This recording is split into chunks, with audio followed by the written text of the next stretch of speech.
Morning.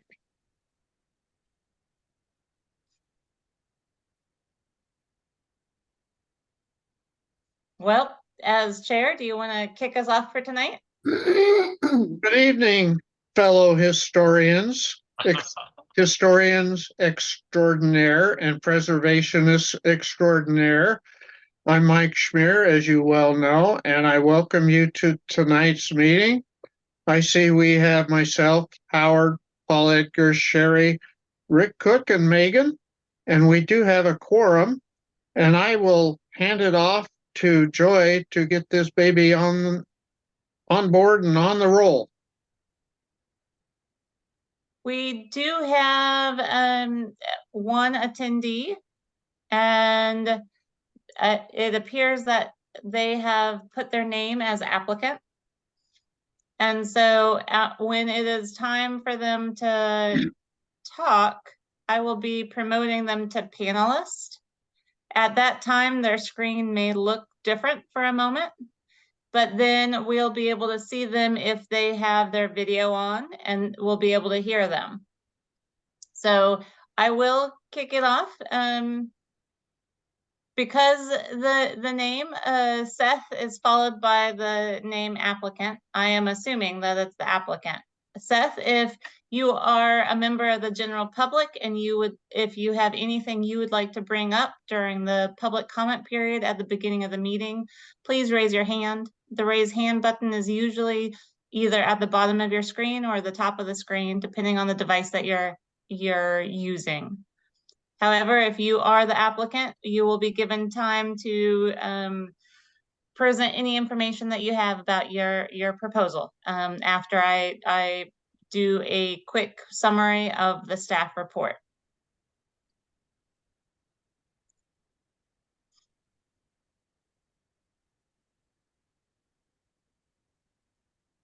So the application that we have in front of us tonight is Z0492-23. It is for the addition of a covered patio that is about 20 feet by 24 feet. And this covered patio is being proposed on the historic landmark that is known as the William Stew Farm Complex. When I first got the application in the building codes department, I had a hard time finding where the historic landmark was and what information we had on the property. However, doing some digging, I found that the historic farmhouse burned down in January of '97. And the farm complex had the public hearing in the fall and the winter of 1996, and then was assigned into a historic landmark overlay in 1997, just about the time that the historic farmhouse burned down. However, because it was a farm complex, that gave the property significance and not just the farmhouse, I thought it was important for you all to see this tonight.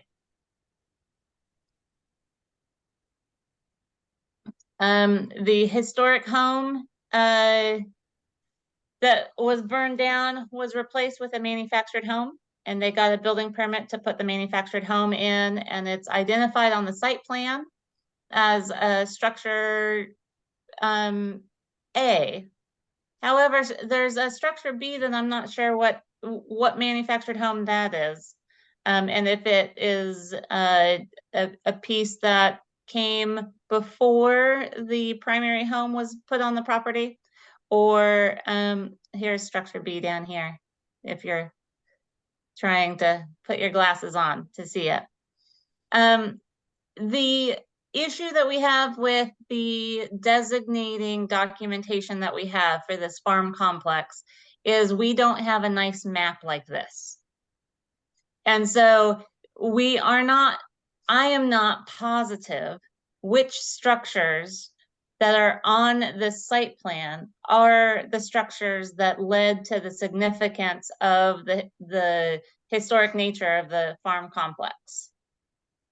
I think that it's this large barn and this granary, but I'm not positive. The outdoor pavilion that is being proposed, is up near the manufactured home and separated from the other buildings by a line of trees. Here's the manufactured home. I think this is the outdoor pavilion. I think this might be a situation where they're permitting it after it's been constructed. That would be something for the applicant to share with us. But as you can see from the designating documentation we have, the farmhouse was very different than the current primary home. And so this historic landmark has changed significantly through the years as buildings have gone away and new buildings have been brought on. The reason I included this aerial image of this structure is because I think this may be the granary that they talked about potentially being a home before the old farmhouse was built as a home. And so I just thought it would be cool for you all to see the aerial image from 2023. And the reason I think that is because they talk about the windows and the simple form of the building and how the doors were covered up with horizontal lap siding. And so I think that's it. But again, without a map in the designating ordinance, it's hard to know for sure.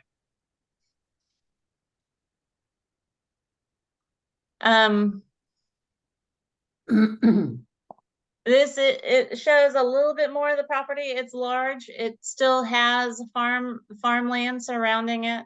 So it still has the environmental significance of being a farm and a farm complex, even with the historic landmark home not there.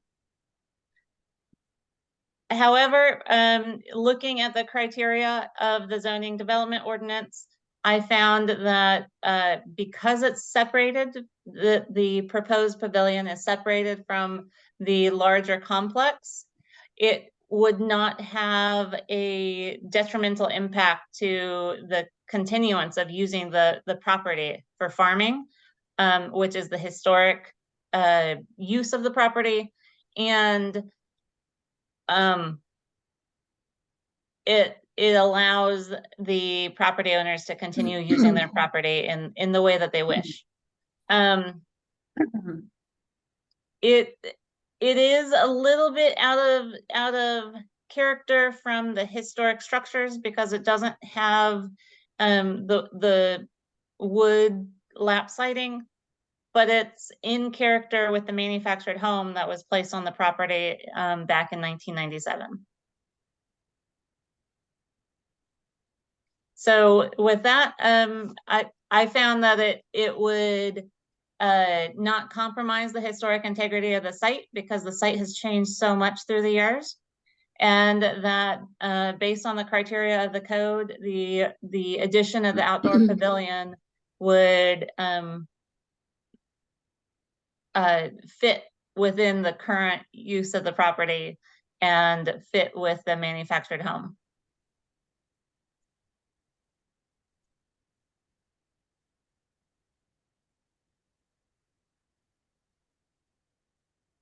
Seth, if you would like your video to work, I can promote you as panelist. I see that you have your hand raised. Sherry, if you don't mind to I'll wait. Seth, if you wanted to answer one of the questions that I had, you're welcome to do so. If you want to give us a little bit more information on the farm complex and what you're proposing to do, now would be a good time. And yeah, I'll let you have the floor. Okay. Yeah, I don't need video unless you really want to see my face. Um, so on that note, just a couple of the things that you covered. It is separated from what that the rest of the farm complex is. The house did burn down in January of '97. An electrical fire in the back shed portion of the house. My parents are sitting here with me today. They're the ones that currently reside on the property. I am, for lack of a better term, liaison for them and helping them kind of navigate this very difficult setting. So as we're moving forward, this property has been heavily neglected over the years, and the original owner has since passed away. My parents have now taken over. I'm helping them get this place cleaned up. They've done a lot to bring it back into a livable state. Part of that pavilion is to be kind of like a stress-free area for them specifically. We've tried to keep it close to the home. On that note, in the I think it was the site description, and where it had the description of the building, we did actually put batten board siding on this building, so it does not have metal siding. So it does have a metal roof, but we did put the batten board to try and keep somewhat of a theme. We actually did not know that this was historical property zoned when we were building that, and we thought it was small enough that it fit in requirements that we could just build it. Turns out it couldn't be, and so now we're in the process of permitting after the fact. So our apologies on that. The hop barn, as we know it, was built in the very late 1800s, 1901. The granary that you're talking about is the granary. There, if you look at the aerial views, over the years, you'll see there's a circle in between the granary and hop barn. That used to be the silo that came down years ago. I couldn't tell you. My mom might be able to, but I couldn't. And then we have what was a milk house off to the side. And I don't know if that was original with the building or if that was something my grandfather put in. And I believe that if it was put in, it would have been in the 60s. No, it was here when mom and dad bought it in '62. Okay. So I guess it was here in 62 when they purchased the place, but I don't know if it was original build. Other than that, you can see that there's clear separation. One thing I'm kind of looking forward to is kind of rebuilding some of that heritage that was on this place as life goes on, if time and money allow. But we're trying to get this place to a nice, neat, organized state to where it's not full of things and stuff and junk. So I don't know if I'm rambling at this point. I do have one quick question, if I could. We have one more building that we would like to propose putting up, and we will follow the permitting and go through the planning and all of that. But we were really concerned with the location of the building. So currently, if you're looking at that aerial view, northwest, so to the west side of the granary, yeah, so to the left side, I guess southwest of the granary in that picture. So nope, go yeah, and then down that dark patch there. They're wanting to put up a pole barn. Nothing major, something about 36 by 48, about 16 feet tall, with a lean-to off of an end. They want to use it for personal storage and to be able to keep a shop mechanics facility, so that way we can change oil and do brakes and work on tractors, whatever it needs to be. Woodworking, and then a craft room for my mother. So we didn't know if that was going to be acceptable. because it does bring it closer to that granary. And I know that some of these things kind of get touchy when you start getting closer to what you're trying to preserve. So we'd like to know if that's even acceptable to place there.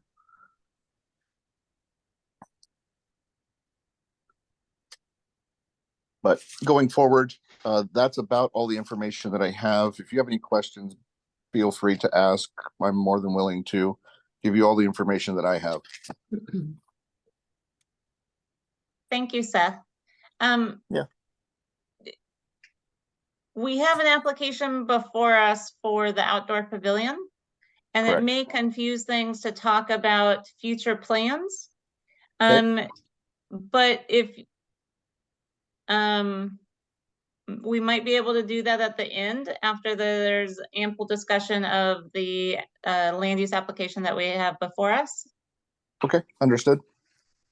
And Sherry, you had your hand up first, and then I see Chair Schmier has a hand up.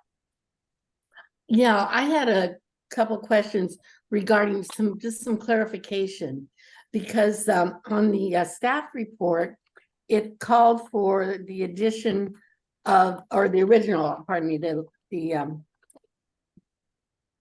it called for a covered patio. And now it appears that this is now a pavilion. I looked up the difference between a patio and a pavilion.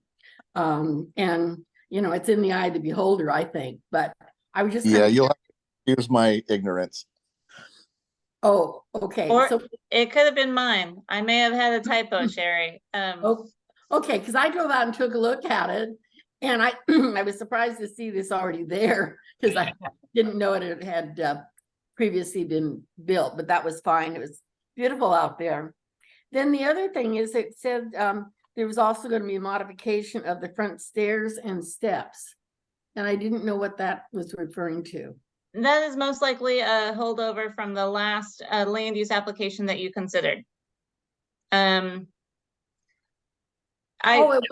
is what we did, yeah. Yeah, and so I apologize for that. In my hurry to get it out before taking leave so that you would have time to review it, I must have missed that sentence. So I apologize for causing you confusion, Sherry. No problem. Thank you for clarifying it.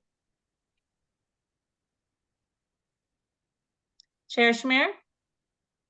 Yeah, this has, excuse me, this has no bearing on really on the application or a determination by the board, but I'm curious.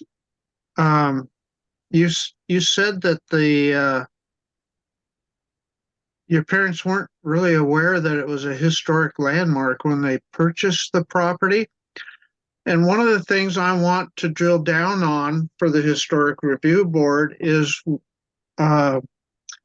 where there's a lapse in communication between ownerships from the time a property is declared a historic landmark or given a historic landmark overlay and the time that somebody else purchases and owns it. In theory, that information is supposed to have been passed along. So what can you tell me about that? So in that regard, my grandmother, my mom's mother, was the one that resided here. She early onset dementia and some memory issues in that regard. And so when the conversation was brought up that this was a historic property, it had been talked about numerous times. And my grandmother swore that she had not signed up for anything, did not do anything, did not sign to allow anybody on the property, did not want anybody putting this as a historical registry. So everything kind of made this transition, and we moved forward with this unknown, if you will. So we didn't know one way or the other, and we didn't do our due diligence to look into it further after that. We just took it at face value. So it sounds like it was an inheritance. It sounds like the information may have been passed on to your grandmother at the time, but in the ensuing years, she became unaware of it or forgot about it or whatever, and that was not passed down to the rest of the family over time. Is that what I'm hearing? And that's potential. My mother's letting me know that my grandmother said that she would never sign on to that. So we don't know what happened there, or if there was any input from our side. And again, this is just one of those things that we're kind of running into now. The way that works is that she would not have had an opportunity to sign on to anything. It just gets passed on to the next property owner. And in theory, the real estate broker is supposed to inform the new owner all that, you know. And there was no real estate broker. This was just grandma passed away. My parents had moved in to take care of her. Okay, and when they just took over. Well, that makes perfect sense. So one of the challenges for us has nothing to do with you per se for this right now, is that we need to figure out a way of passing that information along over time. So thank you. That helps a lot. Absolutely. Any other questions? Oh, I see. I'll take my hand down, and Joy, do you see Megan's hand? I do see Megan's hand. Hello. I have a follow-up question to what we just discussed. And Seth, I just want to be clear, this has nothing pertinent to this application, and you don't have to answer this question because it is family information. But did your grandmother have any relational connection to the original family, or did she purchase the property or was gifted the property or something, came across it?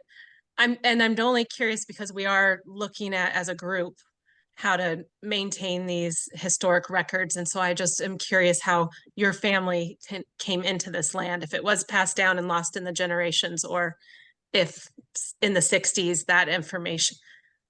Do you see what I'm asking? My mother's gonna speak. I'm gonna, if you can't, let me know, please. Thanks. My mother and father bought it in 1962 directly from Norman Utter, who was related to the Stewies. So we are not related in any fashion. They paid $17,000. Somewhere in my bag of tricks of my mother's stuff that we have inherited, there is the contract that they had. And so no, they didn't inherit it. It was not a family thing. It was a deal between the two farmers. Thank you. As a historian, I just am always really curious about that. And again, that had nothing to do with this this session. So thanks for indulging me, and that's and for preserving the land 3 generations in. That's great to hear. Absolutely. I have found in the records of the historic landmark designations that there are times where the county designated landmarks regardless of whether the property owners wanted it to be designated. So it may have been the case that your grandmother did not sign on to it, but the county found that it had so much historic significance that they wanted to preserve it as a historic landmark. I have seen in the record where property owners testify at the hearing against the application to put their property as a historic landmark. And that's where this comment has come from. Okay. Paul? Thank you. I would only hope that because of what it is, that all efforts are made in the future, and even with this pavilion, to try to make sure that it has design profiles that might that are, let's say, similar to the granary or the other historic buildings that exist, so as that they don't detract in a manner from anything that is of historic value. And so I think as we just go forward, every effort needs to be made, even with this pavilion, to make an outward attempt to make it non-detracting. And that's I think that's all what I would like to say. It's kind of like after the fact, it's built.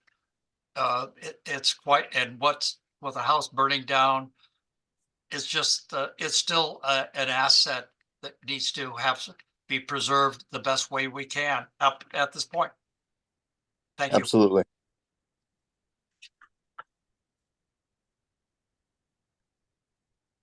More questions? No.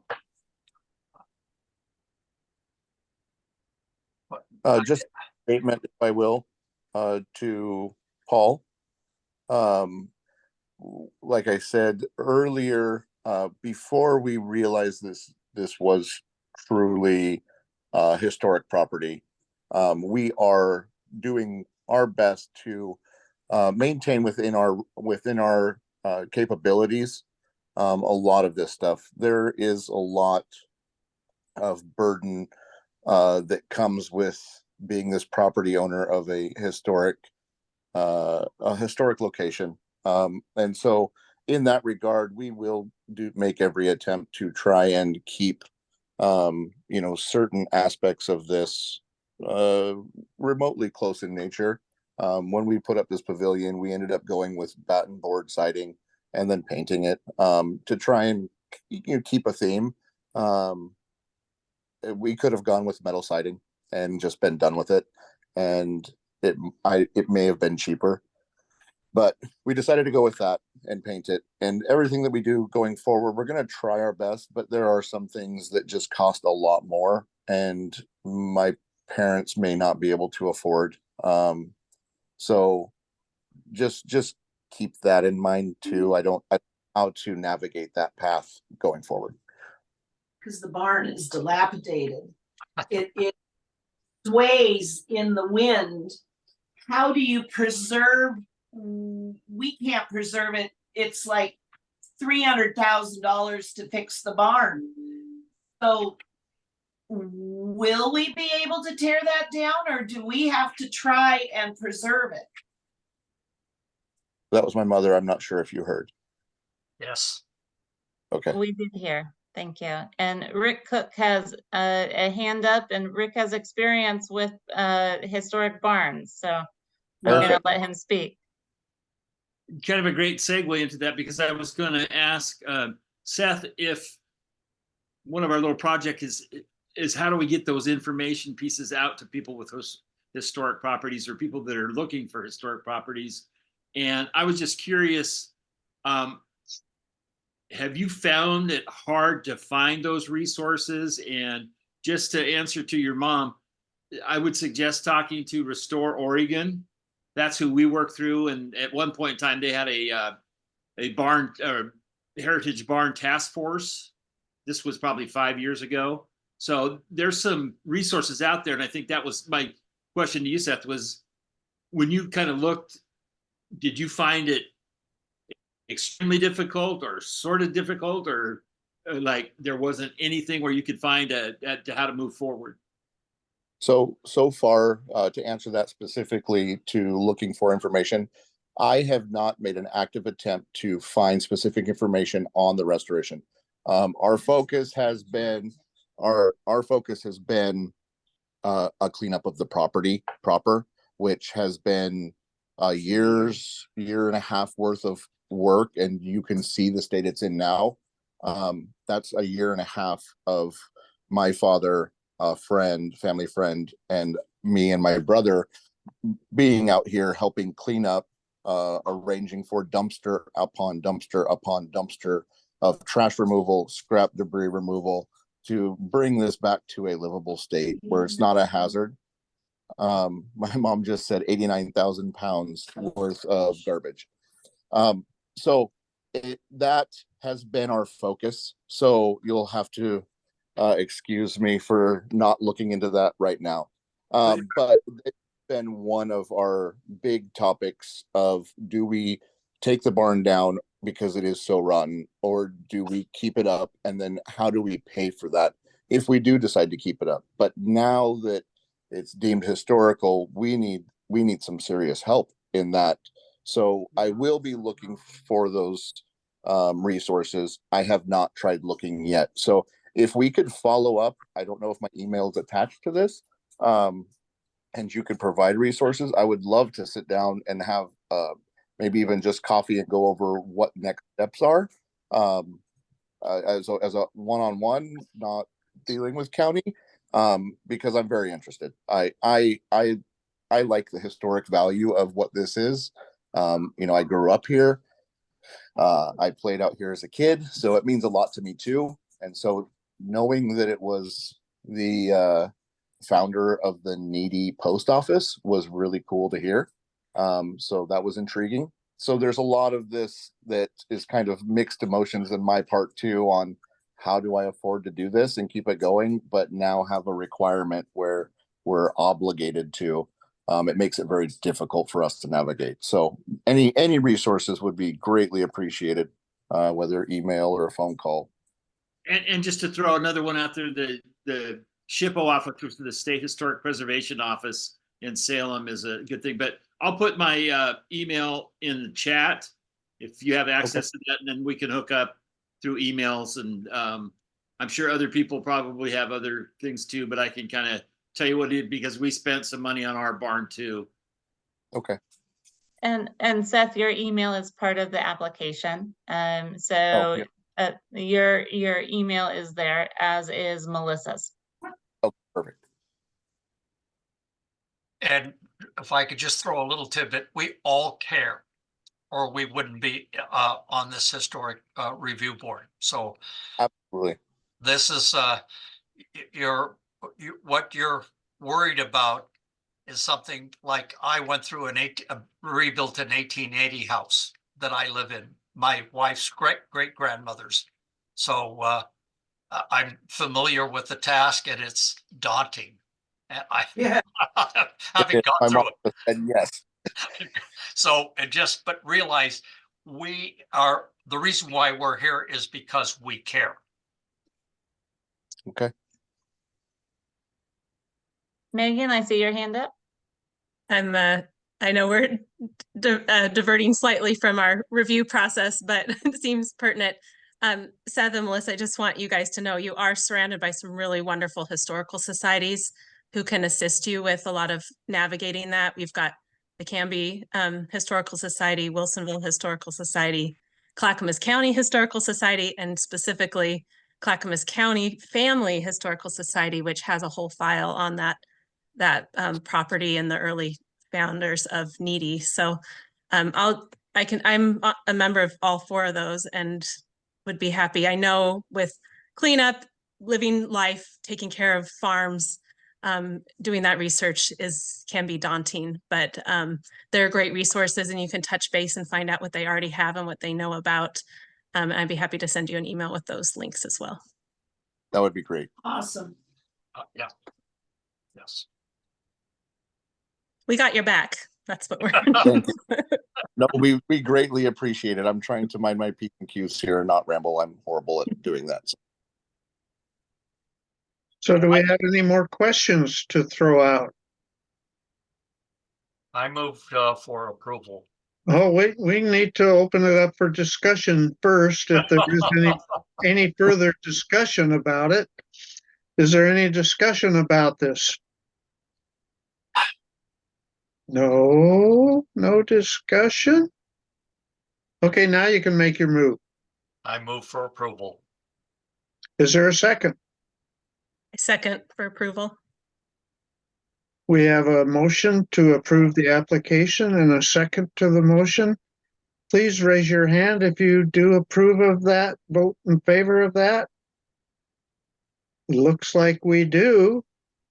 Any opposed? I don't see any opposed. So, Joy Fields, I believe the application has been approved by the Historic Review Board. So the next step, Seth, is next week, a decision will be issued by staff, a decision of approval based on this recommendation from the board. And then there will be a 12-day appeal period where neighbors or yourself can appeal it, and then we can approve your building permit. All right. And That Seth, makes mom very happy. I heard. as we have said, you are surrounded by a community of historic people that care about historic resources. So we hope you will try and take advantage of that, and to our best of abilities, we will assist you with that. I appreciate it, and we will for sure.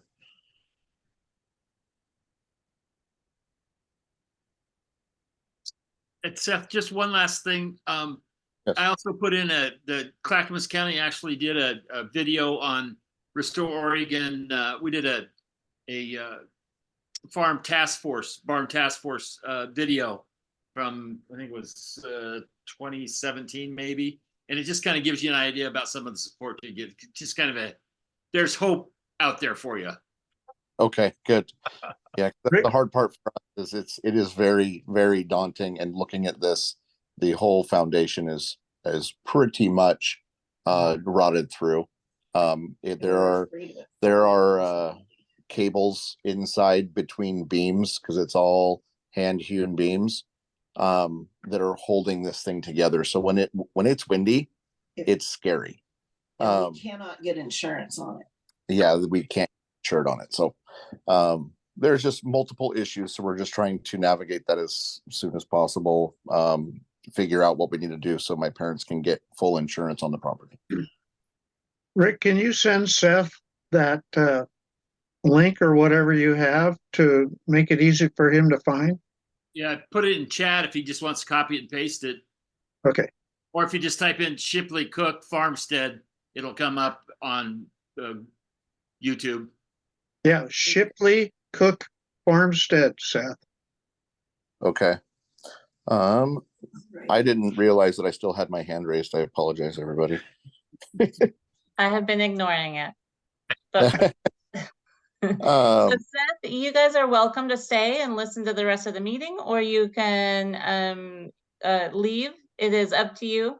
But I will put you back over as an attendee, and you will receive something in the mail and through email from our department. Perfect. One last thing in the chat. I'm looking and I don't have any information in the chat. It says chat is disabled. So if I could get an email from you, that would be phenomenal. Thank you for your guys' time. I greatly appreciate it.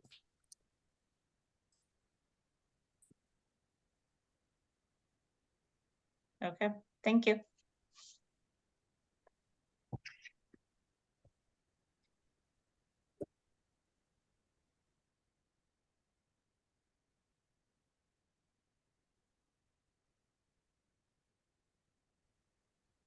So in addition to the land use application that you all read and considered tonight, Chair Schmier made a draft rescue plan. And that was part of your packet. And it's on the screen. I don't know how long we want to talk about it. I also want to share that I did some mapping for the historic landmarks, and we have 242 historic landmarks in Clackamas County. And they're scattered around, and I can share a map if you would like, but I still need to tie each and every one to an address. So there's still a little bit of work to do on that. But Chair Schmier, do you want to share your rescue plan? Well, I can't remember what I wrote, but I'll try and go over it a little bit. Several years ago, when I first got to worrying about this, our historic review board was getting down to the dregs, and very little was happening. And having had a little bit of experience with a couple of historic landmarks that were slated to be demolished, I got to thinking about what's going on here and what needs to be done to try and turn this around. My impression is, Joy, I don't know if you can answer this or not. I tried to answer that a couple years ago, but my impression is that we're losing more historic landmarks than we're gaining historic resources. Since I've been involved with this, I know of maybe only, I don't know, 2 new designations for historic landmark overlays, but I've been aware of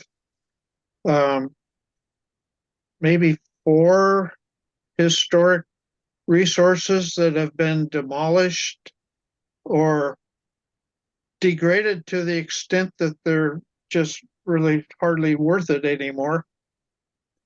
And so I got to wondering how many we've actually lost in the last 10 years or 20 years, as opposed to how many we've gained. So I could honestly say, instead of speculating, that we're losing more than we're gaining and at what rate. So I started coming up with some ideas for what I thought it would take to rescue the whole schmear, excuse my French. And so I drafted this thing, and I've tweaked it a few times and put it out there for Joy to send to you guys. And I'm not sure how it's being received, but I'd like to hear some feedback on it anyway.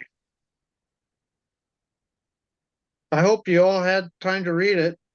Yeah. Okay, Paul did. Yep. And I don't want to take off first, but I will say this, that I thank you very, very much, Michael. And this has been a kind of a hot button issue with me. I believe that there's a lot of important properties and historically of historical importance and part of storytelling that need to be saved. And this is kind of like, it's the tip of an iceberg. And I don't know that our code that we have is up to date. Being on the Oregon City Historic Review Board and having gone through many changes and updates with it, I know that we have far stronger codes that go much further about protecting it, our historic resources from negligence by neglect. But it's a lot of it is just trying to look at, to me, what are good codes that exist in other places and see if we can't go through an update. But I know this costs money, and the county is screams, the eagle will scream, I guess, when we try to ask them to spend money on something that maybe not everyone fully appreciates. But I personally would be willing to talk to the county commissioners and talk to people, because I think it's very, very important for our county to be doing everything it can to protect our historic resources. So the future is something, in the future, people can know how we got from A to Z. Anyway, my thoughts. We are, Go ahead, Megan. okay. I've been having this conversation this week. We had our Wilsonville Historical Society meeting yesterday, and it was brought up that so especially in Wilsonville, we don't have a lot of historic buildings other than downtown. But last week, somebody just tore down one of the early builder historic homes. It wasn't a historic landmark, and they were allowed to tear it down. And it was severely dilapidated. He tried to preserve it because he saw the value and the beauty in it, but it had been remodeled so many times over the years that it was structurally unsound, and he couldn't, he's a contractor, he couldn't save it. And that brought up, that we had a deep conversation about that. And so I really appreciate on page 2, where you talked about that really the only incentive for many people, especially with historic properties or landmarks, is the stewardship. And I think that's something we're really seeing is people don't have that appreciation or connection to that property. And so it is easier to bulldoze, tear down, build new. It's more efficient for cost and savings. There's a house in this area in Stafford that is one of the last 1900 homes standing. And the neighbors bought the property when it became available, and because they wanted to make sure the next door neighbor didn't put a greenhouse or something there, wanted to preserve their view, but they don't appreciate the structure. And so it was severely overgrown around it. And once they cut back all that shrubbery, I could see the house, and it's beautiful. And it's either would be a perfect historical society home, which we're looking for, or like a quilt museum, which is something I dream of.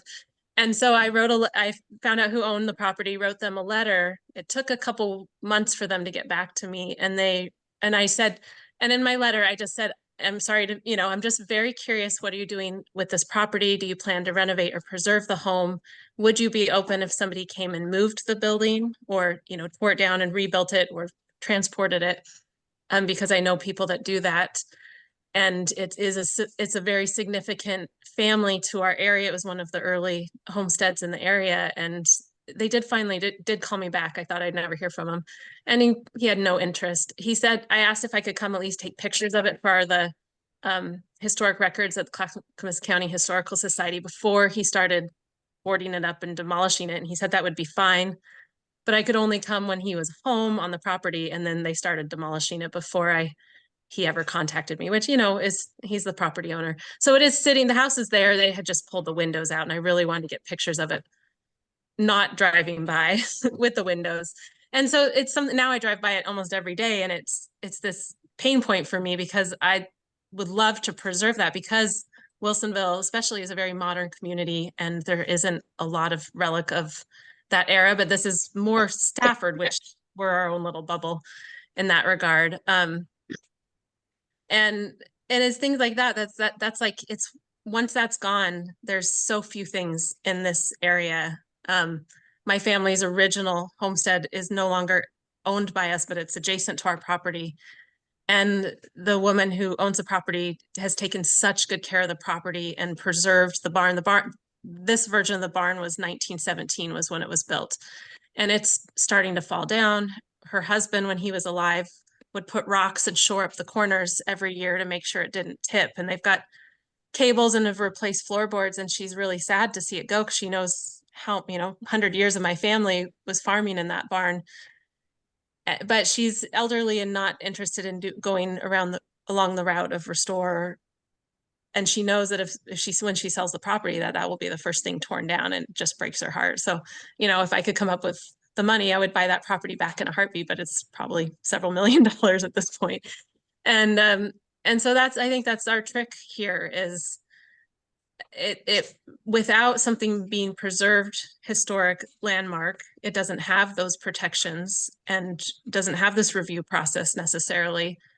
But at the same time, we have to allow for development and growth, because there's only a percentage of us that see the value in that, and other people see progress and development. And it's going to be a story of yesteryear of some of these buildings. So, I mean, I don't have any big answers here. I'm just saying this has been heavily in conversation recently, and specifically back to Wilsonville, they're getting ready to do some major development and tearing down the movie theater and the Incredible Universe Fry's Electronics building, so that developers can come in. And I'm the youngest member of our historical society. And I said, this is a big turning point in my life, where major buildings that were built in my childhood are now being torn down. And granted, that's only been, 35 plus years since those were built. And we were talking about how modern construction really has this 30-year life cycle. So these buildings that we have for 100 years, or, 80 to 100 years, were not only built in such an amazing way, but lasted until this point. How can we do our part to preserve them, but also allow for this change? So hearing what that family said about taking, 89,000 pounds of waste out of their property, I can only think about what the Fry's Electronics building is, how many dumpsters that's going to fill. And So anyways, I would love to move that little historic home to downtown, make a downtown Wilsonville and build the newer development around that 1900s home. But I've talked to a few city councilors and they just laugh at me. So I'll Well, keep you- fighting for it. Your everything you said brings up about 120 different issues that conflict or make challenging the whole idea of preservation.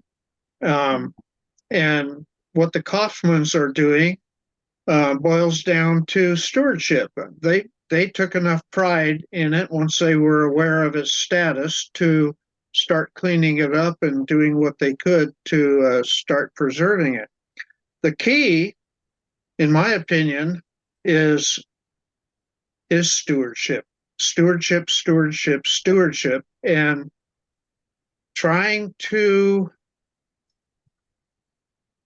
identify these sites and build stewardship to the best of our ability before they start getting run down and the cost of preserving them becomes absolutely prohibitive, or they become so derelict that they're a danger, and the county wants to tear it down for safety purposes.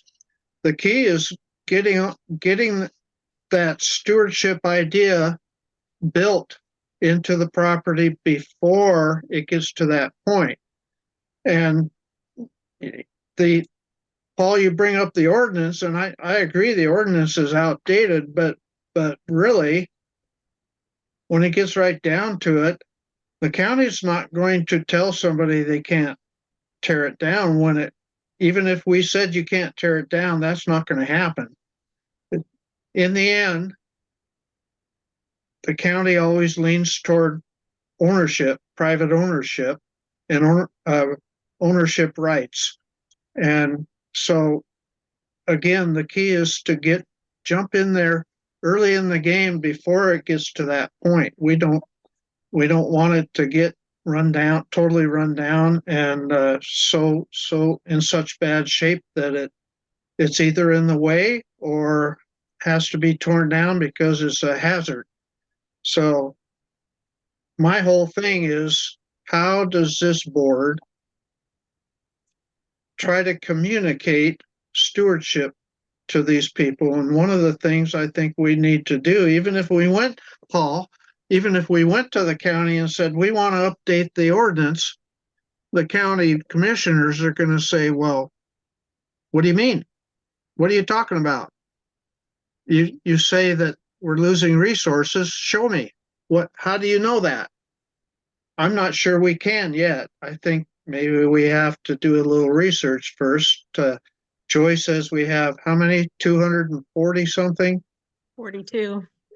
242 historic overlays. Do we know where they all are? Do we know who the owners are? Could we contact the owners in some way and let them know that we're happy that they are taking some stewardship responsibilities, and here are some resources that they could be made available to them, and if things kind of go awry and that sort of thing. So I would have to check with our county council to see if there's an issue with that.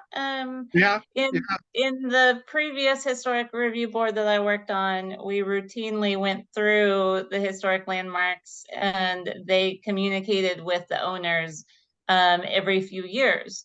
However, there were only 50 of them. 242 is a lot. And so is there a postcard that you guys would want to develop? Is there a information that you want to put together and ask our web team to put on the website?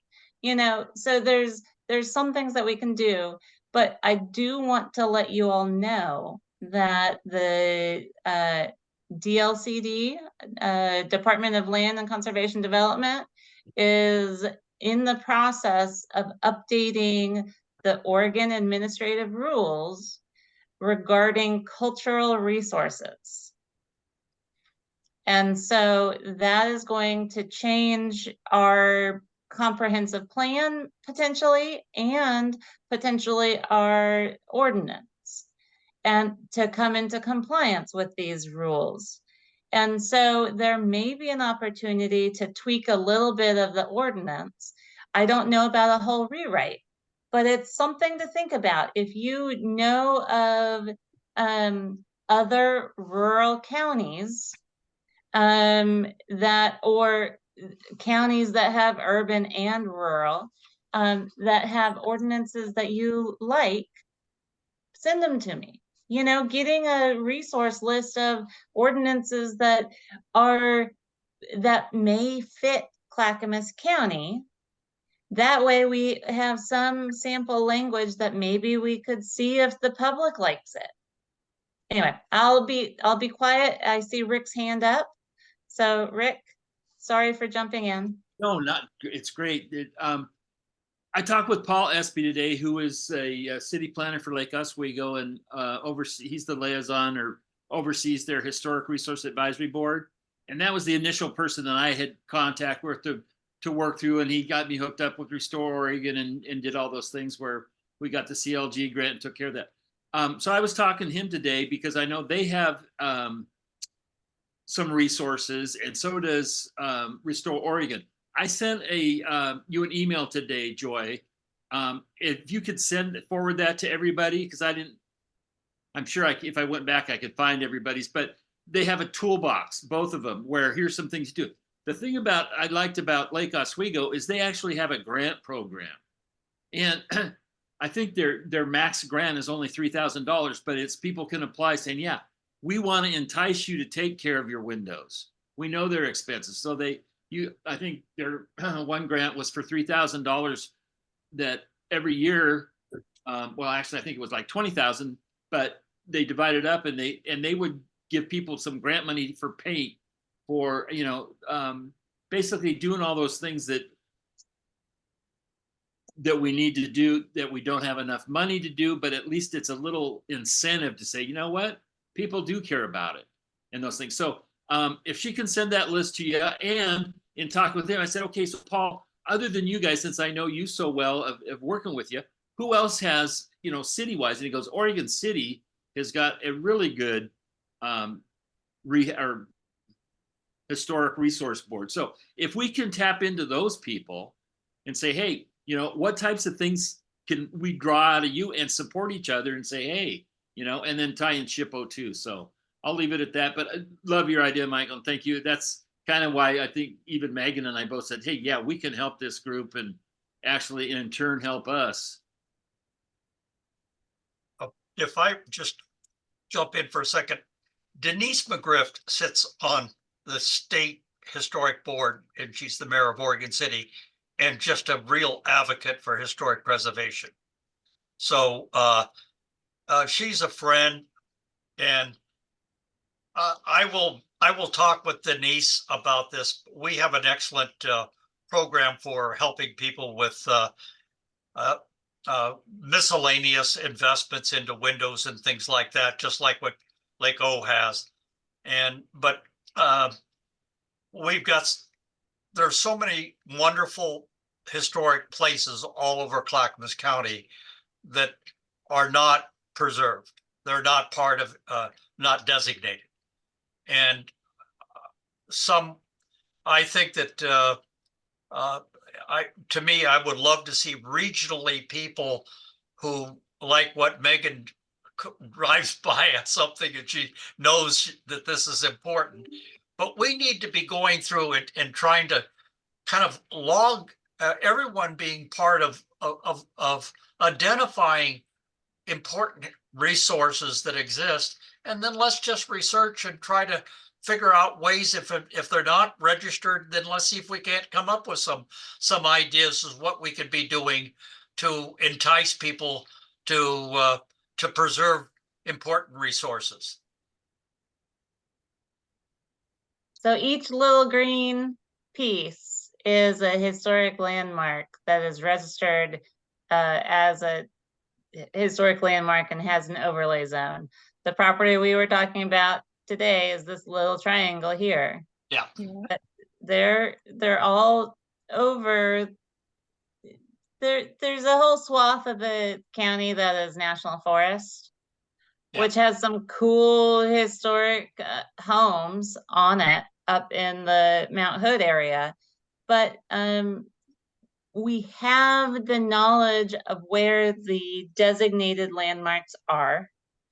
And we have resources from 2007 and before 2007 of significant sites in Clackamas County. So we have stuff, but it's not all electronic. The list of the 242 resources that we have can be electronic. However, the inventories, the descriptions, the historical significance, they're not. Well, and I think this is a great opportunity for us on this board. I know that some of us represent historical societies, but engaging with them and the people that are in the research and have their eyes on preserving their communities, putting a feeler out, even if we just email or attend a meeting and see what their interest and level of engagement is, and would they be interested in helping with their specific communities research. They may already have it documented and gathered and photos collected, and that could feed into kind of a master, even if it's just a spreadsheet to start to pull those resources. I'm doing that right now for the Wilsonville Historic Society and going through 30 years of archives that have never been organized. And there's a lot of photocopies of the Clackamas County, what was the review done in the 80s? I can cultural resource review. You know, it's been photocopied and photocopied and photocopied, but at least there's a trail connecting with those families. And I think there's a lot of archives that are just sitting out there that just don't have a way to connect right now easily. And the map's a great way. Do we have the ability going into Clackamas County GIS to have that historic overlay, or that's only something you can see?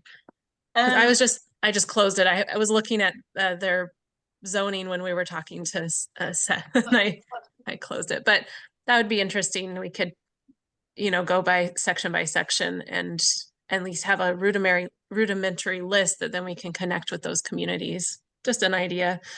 Honestly, my research plate is very full right now, but this ties into some of the research I'm already doing with those organizations. So if there's a way to bridge us all together, you know, it'd be great to do that. And then there's the need for the bridge between the research and the people who own the property to see if they want to designate it. I don't feel like the county commissioners are in a place where they want to go designate people's properties who aren't interested in having it designated. Great. I don't, And it requires their approval to have a historic landmark overlay placed on the property. But if there's property owners that have a historic resource that you know of, that you're talking with through your other work, see if they're interested. We don't have tax incentives for historic local landmarks, but if they're on the National Register, they get more opportunities for preservation grants and tax incentives. So that brings up a subject that I may have addressed in my little document there, is that there are some misconceptions out there by property owners who may know that they own a historic property, but they're afraid of putting it on the historic landmark register or having it designated because, oh, they think they have to open it up for tours once a year. Oh, you know, they can't do this and they can't do this. And I think part of our challenge is to overcome these misperceptions about what placing it on a historic landmark register really is. And so that would have to be communicated to people as we approach all this. I think you all did a fantastic job talking with Seth earlier today, because they may talk to their neighbors you know, and yes, they had to come before you, but I think they got something out of it or will get something out of it. And so these touch points are key to changing how people think of the Historic Review Board. So that, I think what Chair Schmier, you were talking about stewardship, but I think the key to that stewardship is education. And that's the Education. role where we have an outreach, where we have the greatest benefit. So I don't know if, Joy, if there would be the possibility, because we have a Historic Review Board page on the county website, if we made a list of resources, like even if they're just links, do we have access to suggest that be added there? And I love the idea you said about maybe one of our projects is doing a postcard to people who I like that.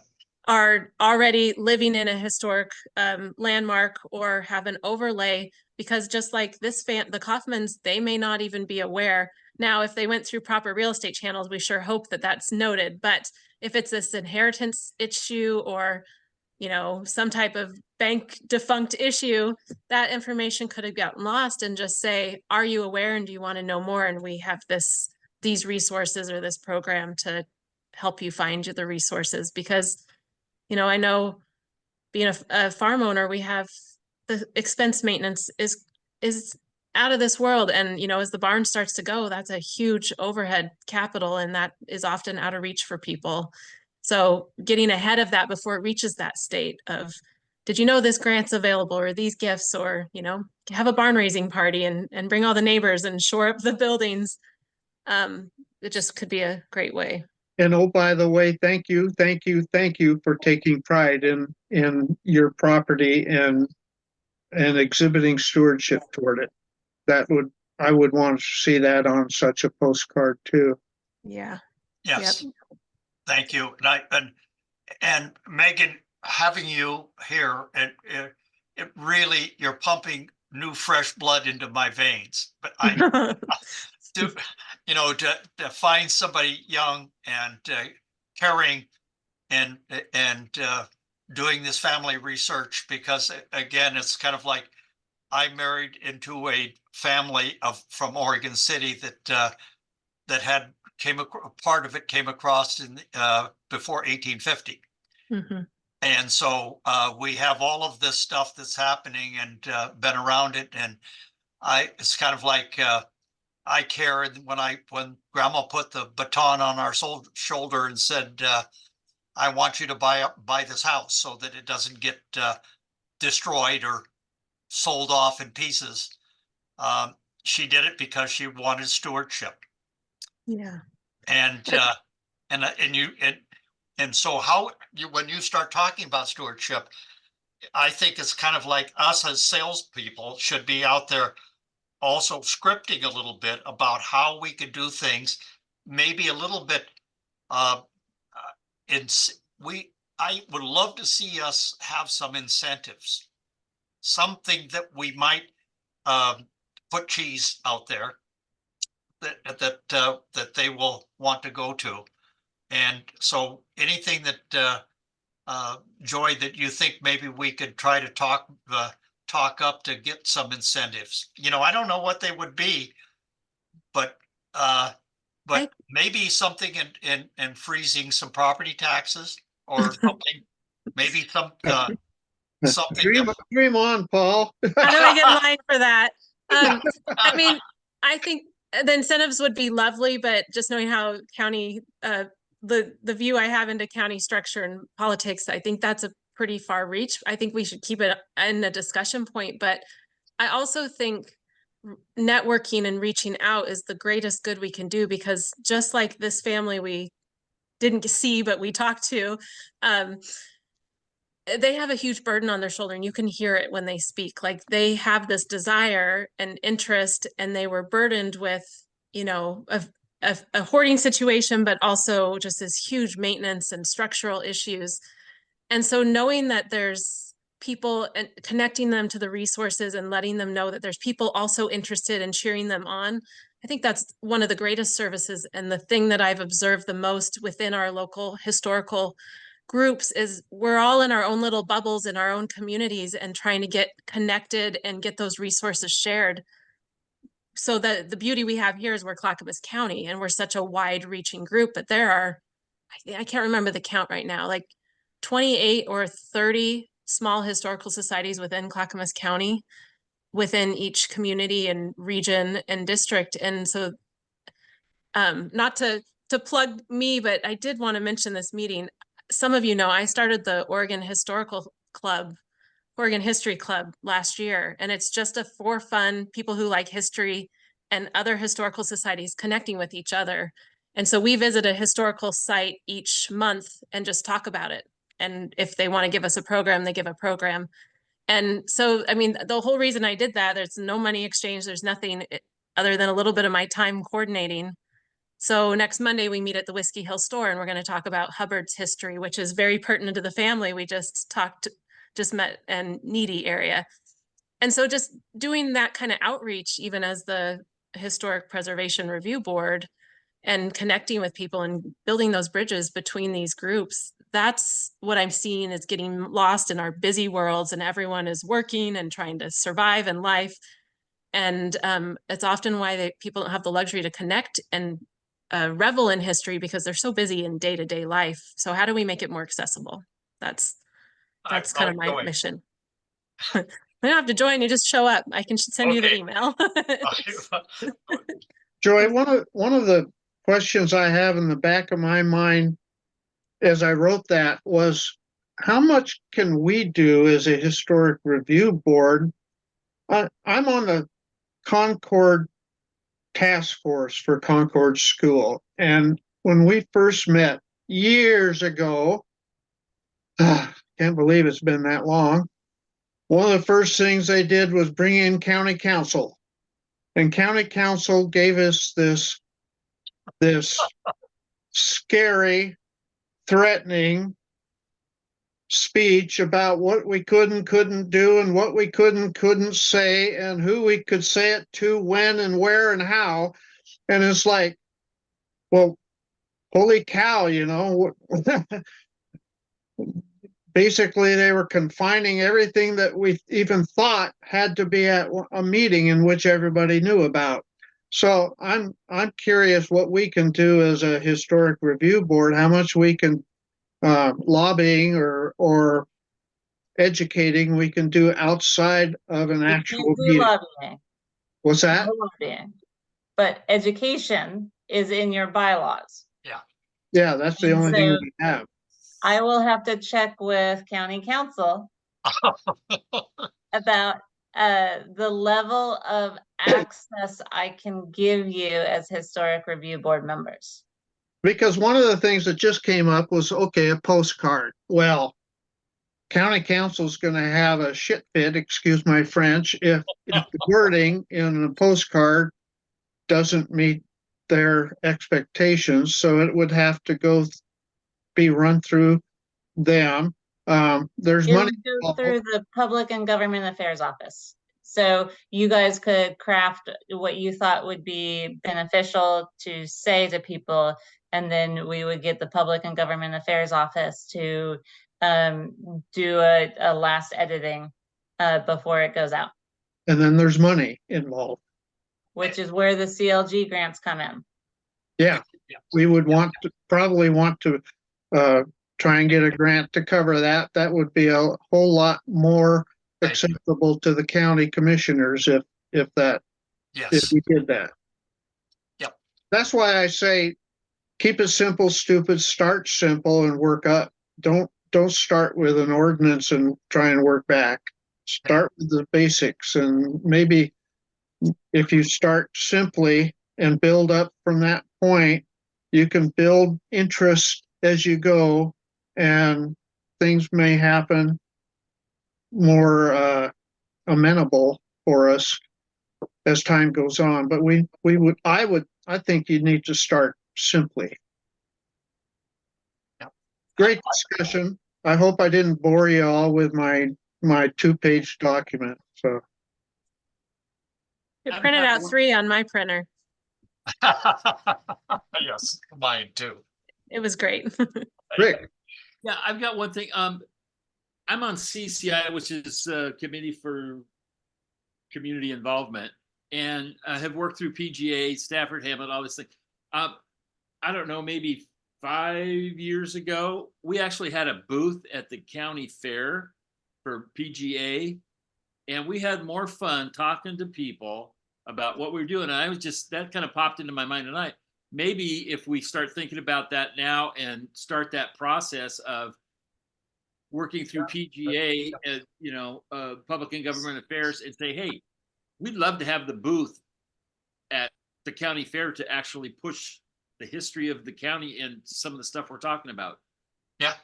I Well, think some of the local communities have festivals, and one of which I just found out about. Every year, the Oak Grove Festival takes place, and I'm the president of the Oak Lodge History Detectives, and we have a booth at that festival every year. And I know that it's June 29th this year. They've announced it. And I don't know if how that would have to be approved by the higher ups, but it would be great to have a county historic review board booth at that. Gladstone does one, Milwaukee does one, and so there are lots of community festivals of various kinds that we could have a booth at and talk about that sort of thing. Or if there's already a county department booth there, asking if we can join and have some resources about historic landmarks. Sure. If we gather. Piggyback with them. If Yeah, there's Michael, I think that part of what you've already said, let's keep it KISS, keep it simple, stupid. Sometimes this type of stuff, let's not say more than we have to say when we get the booth, stuff like this. We get a place where we can do things. However, I'm on the community action board and for the county, and they don't want me saying things that I'm a member, or any way inferring that there might be something that I might say that is a decision of the board or the county. So I have to be very careful about scripting what I say. So I'm attuned with the problem that's out there, but we just need to get more people to know. And in some of the stuff, it's educating people, and education, Joy tells us, is in our charter. So as long as we keep it linked into the kernel of education, I think we can make a lot of headway. Give me 2 sentences that you want to see on the Historic Review Board under the Resources tab. 2 sentences you would like to see, and then a place. Is there a place that's not the county that has all of the grant and funding that is out there on their website?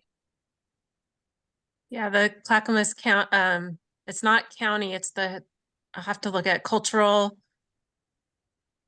Council. Okay. So if we can Historic- send people to their website to get all these granting and funding things, then we are not providing the funding, and then that's clear. And we are highlighting a resource that we have in the county already.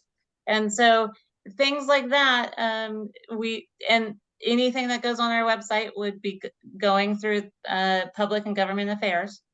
But give me 2 sentences and a way to send people to financial grant like resources, because that's not on our resource tab. well, We've got some homework. for one, I am slated to give 2 talks this spring on how to research your house's history. One is at the Genealogical Forum of Oregon in Portland in late March, and another one at the Canby Library in May.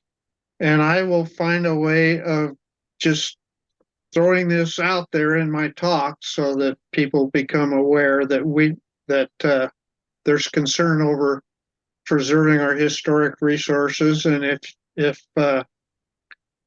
and maybe make some suggestions to those that are in the audience about how they might pursue adding their house to a historic landmark overlay if they're so interested. So I can Or start there. having it as an open-ended question of if you have a historic home and would like it to be recognized by the county as a historic landmark, here is a staff contact for you to reach out to. There I you can give them go. my card. There you go. I'll give All them right. the name. Okay. So I need to get you a stack of my cards. Okay. You ever make house calls, Joy? You want to come visit? Oh, come on, Joy. I've Well, seen your office. I appreciate pretty this nice. conversation very, very much. You guys are great. I have high hopes for the future for us. This is a wonderful turn of events for the Historic Review Board.